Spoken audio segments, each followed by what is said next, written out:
Hey networkers, how you doing? This is Will Zambrano coming to you guys from the NYC Networkers Meetup Group, and I want to make a quick video here for a lot of the guys here who are just starting out in IT for the first time, or at least in the Cisco networking for the first time, on how to study for CCNA and also CCNP, but primarily I'm going to focus here on CCNA. I know there's a lot of guys who are coming into the group, primarily a lot of entry-level guys who are looking to get into the field, or you guys are already, working in the field as help desk or server administrators, and you want to make that transition. So instead of answering every single email I get about it, I figure I'd make a quick video about it on how to do just that. So a little bit about myself, I guess, before I start my little quick 60-second commercial break. A little blog about myself. I've been doing this for about 8 years now, teaching, consulting, my rap sheet here of all the certs that I have right now.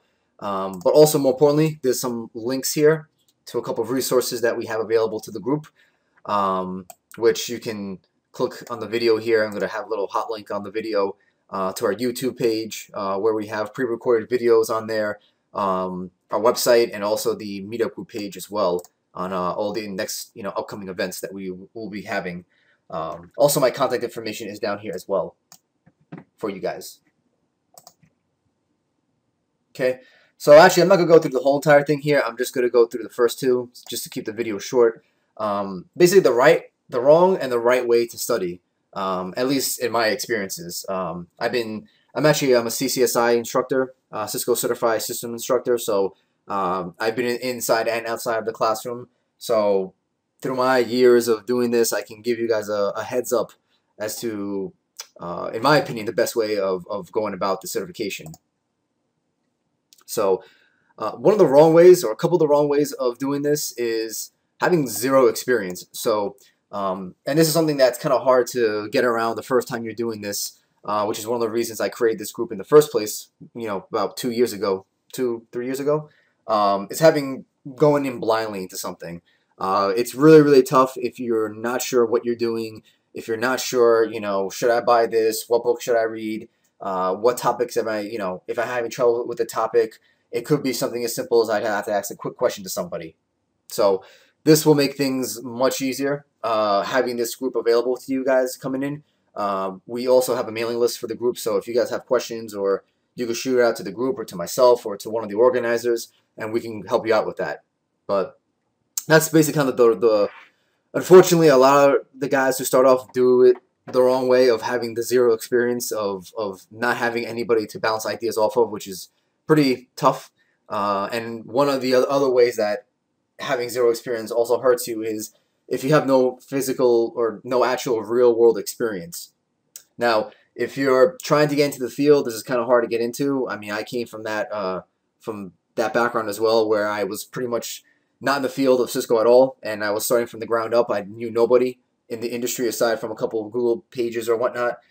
So if you already have the field experience, that's great. That'll make this transition a lot easier for you. But if you're not, then it's going to make things a little tougher for you. So ultimately, what am I saying then? Which I'll get into actually in my next slide here, but I'll leave it at that before I go off on a tangent. Now, second thing is blindly watching the videos and without taking notes. So as you guys probably know already, there's tons of free information out there for studying for any CCNA track, or at least most of them. Routing switching being the most free information out there. If you guys are paying for route switch information, then there's definitely free ways to get it. And I'm not talking about under the table ways. I'm just talking about the resources are out there. People are posting free videos, free ebooks, free labs. I mean, it's crazy the amount of information that's for free out there. But more importantly, the blindly watching the videos without taking these notes. If you're just watching videos for the sake of watching videos, and I've been guilty of this myself. Well, I'll watch a video and I'll play it back 2 or 3 times fast to just learn the information as fast as I can. That may not necessarily be the best way to go about it, because you're just kind of blowing through the information and you're not really retaining the information. So my rule of thumb is when you're watching a video for the first time, watch it, as much as I hate to do it, watch it at normal speed or maybe 1.5 speed.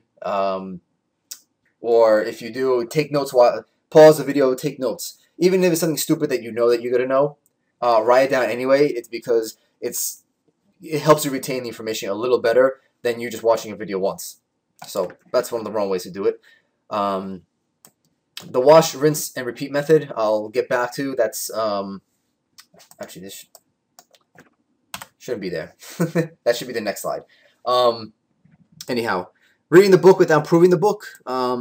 This is something that when you're first reading for the first time, when you're reading a book for the first time or reading a blog article for the first time, maybe you're not going to do this, but after you read a second or third time, definitely lab it up for yourself and prove the article right or prove the book example right. Not just because you're being cynical and you're trying to, prove people wrong, but just because you want to further embed what you're reading into your mind. And the best way, I think, of doing something is to do it yourself. So that's just, a great way to not just prove the book, but also know for a fact that, hey, I've done it and it's not that bad. Now, this is another one that one wrong way to go about studying for the exams is paying someone for tutoring or taking a class without doing your own self-studying. So what I mean by this is that there's a lot of guys who come through the classroom, especially the official Cisco course. They come in the classroom and a lot of the times they don't know anything. They just their employer is paying for it, or they're maybe they don't have the time, or they're lazy, or they want to be whatever the thing is. They just come into the classroom and they have no idea what RIP is. They have no idea what OSPF is. They have no idea what BGP. They have no idea what these bigger topics are, and it's gonna hurt you if you do that. If you're going into the classroom cold without knowing anything, it's almost like drinking out of a fire hose. So you're gonna be bombarded. I mean, the classes aren't really meant to. It's basically meant to dump a lot of information to you in a 40-hour period, and for you to retain all that information is gonna be pretty tough. I mean, it's gonna be tough for you to pass the exam just off that class itself. I think even Cisco says that they recommend you do your own labbing, or I mean, forget Cisco. I recommend do your own labbing. I mean, if you're taking the class and you think you're gonna pass just by taking the class, you're gonna be in for a bad surprise. So definitely don't go about that way. Okay. Now the right way to study. Now the first thing where I said having zero experience, I kind of was touching on this a little earlier.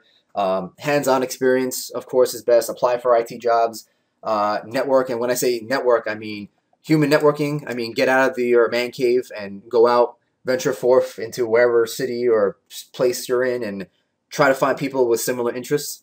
What else we have? Google, YouTube. There's, as I mentioned, the CCNA track is the entry-level track for Cisco. So as you can imagine, entry-level, there's so much information out there for free. You can spend months, years probably reading everything that's out there for the CCNA. And watching over and over again. When you find these videos online, especially the technical videos, not so much these soft skills videos or these informational videos that I put out there, but more the technical stuff. A lot of the times you need to watch the video a couple times, and even more importantly, you may need to see different versions. And when I say different versions, I mean different instructors, different people talking about the same thing, because there's been many situations where I've run into where I'm reading a certain book and that author is saying it a certain way and I just don't get it for whatever reason. And then I'll go to a different author or a different video and then it clicks. And it's just a different perspective, a different way of explaining it. So definitely, expand, your resources, get your information from different resources, because basically you can better, you could better understand maybe a concept from one person compared to a different person. It's all personal preference. And of course, applying for the IT jobs. If you're trying to get into the field, of course, getting in there is the best way to get your experience doing it. Because I'll tell you right now, a lot of the stuff in the exam, you probably won't even, at least half of the stuff in the exam room, you won't see in the real world, just because there's no business justification for it. So by you actually seeing what's out there in the real world, you can see the big picture versus like a little, sandbox that you're learning at the moment, especially with the CCNA level stuff.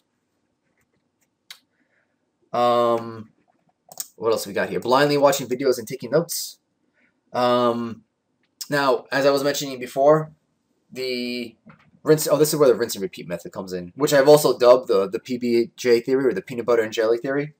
So this little PB&J theory is what I mention all the time when I do these kind of talks, where you have two concepts of the reading or the theory and the actual doing, the hands-on, the labs, the typing on the keyboard. Now, the best way to go about applying the videos and the theory and the books is actually doing it. So you can relate this almost to like a mechanic. You know, if you want to be a mechanic, you can read all the books you want. You can, you know, watch all the videos you want, but unless you actually get a job being a mechanic and actually fixing cars, it's not going to sink in. So the best way to cement something in your brain is, and this applies for everything, not just for IT, I believe, is the PBJ theory, which I called, you know, the peanut butter and jelly theory. You got to do it plus the theory. So don't, you know, do like a 50-50, and as you get more towards the end of your studies, definitely do more hands-on over the theory. Reading the book without proving the book, we went over that. And then finally, paying someone to do tutoring or taking a class without doing your own self-studying. Now, I wrote a blog post about this on the blog site, on the NYC Networkers page. But basically, my view on taking the classes is, especially once again for the CCNA stuff, do your own self-studying in the beginning. Get the Cisco Press books, get the videos. You know, there's a lot of vendors out there. Do your own homework, and then if anything, if you still feel a little doubtful, you know, after you've done all your networking and talked to all these people and forums, and even then, if you still don't feel comfortable, then go ahead and take the class. Reason being is that taking the class for me is almost like that final icing on the cake, where you already know what to expect. So you're going there for a clarification, and you're going there. Hopefully, the instructor knows his stuff cold. So any gaps in your knowledge, you can ask him directly and get a quick answer. That's what I would use the class for. Pretty much is like that final, when you're in the final stages of your studying, and you just want to, you know, have that class to do the quick icing on the top of the cake for your studyings. Finally, before I get into the actual how-to part for the CCNA, is time. So I don't know if you guys remember watching Bob Ross back in PBS, back in like in the 80s and 90s. I think he's still on right now. One of the things he said was that talent is nothing more than a pursued interest.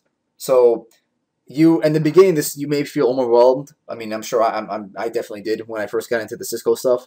But the only difference between myself and someone who's a CCIE or has 10, 12 years of experience is time. So that guy or that girl just put more time into something, and that's why they got better. More importantly, I mean, hopefully if you actually enjoy this, it's more of a pursued interest. It's not really just something that you have to do. But if you enjoy it, it's going to be the ride will be a lot more easier. But ultimately, it's time. You know, the reason not many people get good at this stuff is because they just don't dedicate the time to it. It's not because it's hard. I always say there's nothing hard in life. It's only that you haven't dedicated time to it. You haven't clocked the hours into getting good at it. So don't feel discouraged. Of course, you're just starting for the first time. You're not expected to be good. But as you clock the hours, the weeks, the months, the years, you will get better at it. I mean, there's no way you can't get better. I mean, I'm living proof of it, I guess you could say. But quick tips though, putting the blinders on. Definitely don't, when you are studying for it, just study. You know, disconnect the internet, turn your cell phone off. Don't reply to emails. Don't reply to text messages, which I love my text messages. So I have to practice some, you know, self-control with that. But yeah, you will definitely have to just put the blinders on. Commit fully for X amount of hours a day or a week or whatever you want to do. And yeah, you will be a hermit for a while. IT's not fun, I don't think. I mean, it is for me a little bit, but I'd rather be on the beach or going out somewhere with a bar with my friends or something. But yeah, I mean, like it's a lot of solitary work. You know, I will say 80–90% of the work is by yourself. Nobody can teach you a theory. We can talk about it. We can sit here and talk theory and do a few labs on our own and watch a guy do a lab on a video, but ultimately you have to do the work. So I can post all the information up there and videos, and it won't sink until you actually take the time to do it. And to do that, unfortunately, it takes time, and you will be a hermit for a while. So because of that, you have to let people know around you what it actually takes to actually get good in this field.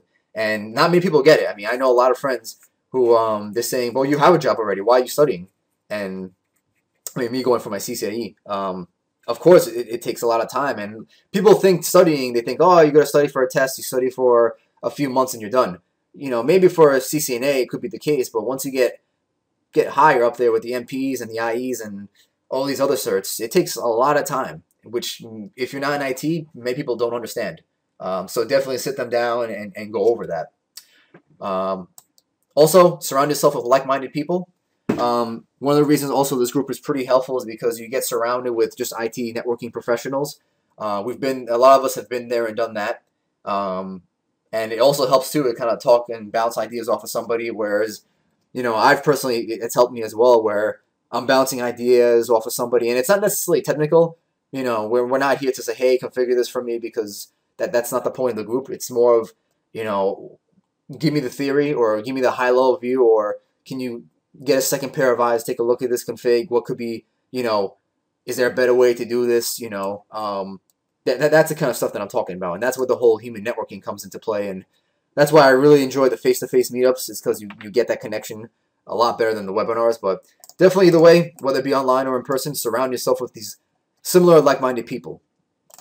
And one thing that I like to throw in there is do some physical exercise to keep your mind and body in shape, because I don't know about you, but I don't want to be I don't want to be that in bad health, or huffing and puffing up the stairs or something. But then again, I'm making a good salary and I have my CCIE. That's not the lifestyle I'm looking to do. And this lifestyle, studying is very solitary. It's a lot of sitting down, a lot of not moving. The only thing is moving is your hands and keys on the keyboard. So definitely take some time. I mean, take a break. I mean, because you can only study so long. Take a break. Go to the gym, walk around, do push-ups, do something. Keep yourself fit. Because if your body's fit, your mind can be fit better. I mean, that's my take, at least. All right, so finally, how to study for the CCNA. Let me wrap up with this slide here. So how to study for this exactly. There's a couple of things here. Of course, there's the Cisco Press books for the ICND1, ICND2, which if you're watching this video already, you probably know about already. Those are the two exams that you need to actually pass the exam, and Cisco Press has their own official book for it. There's also third-party books like Cybex. If you just go to half.com or amazon.com, there's tons of books on CCNA material. So there's no shortage of that. There's also video training out there. CBT Nuggets being the most popular. CBT Nuggets are pretty good. They give you an overview of what the test is going to be on, the theory behind it. Whereas you have like the big heavy hitters like the INEs and IP experts of the world. These vendors go more into a deep dive. They go a lot more detailed. And I would recommend those as later in your studies. Maybe not a first timer. Maybe not a first timer because you might get overwhelmed. But CBT Nuggets is good as like an introduction, and then you could upgrade to these guys here for the really really deep dive information. Finally, lab. This is where the PB&J theory comes in. Go ahead and definitely prove the books. Do it. Make your own labs. There's different options out there, primarily being GNS3, which is the way that you can do routers and routers and switches, but mulling routers on your PCs, and real gear as well. And when I say real gear, I mean the actual physical routers and switches. For the CCNA stuff, right now what I would do is get maybe a couple 2800 series routers. The 2801 or 2811 series are pretty cheap now, seeing how CCIE version 4 retired, so everyone's pretty much giving away the 2800s for like less than $100 probably. And for the switches, whatever's cheaper. I think the 3560s have come down in price, but you can do the 3550s or 3560 switches and get yourself at least 3 of those so you can do some spanning tree topologies.